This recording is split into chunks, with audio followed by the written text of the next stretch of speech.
Армысыздар, құрметті қонақтар. Бүгін біз ұлыстың ұлы күні Наурыз мейрамын тойлағалы отырмыз. Наурыз бұл тек көктемнің ғана емес, ең әуелі ізгілік пен жақсылықтың мейрамы.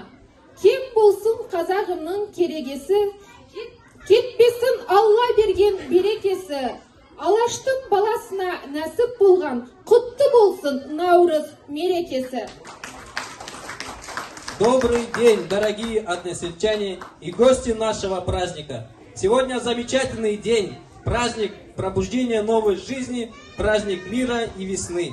Наурыз – праздник весеннего равноденствия.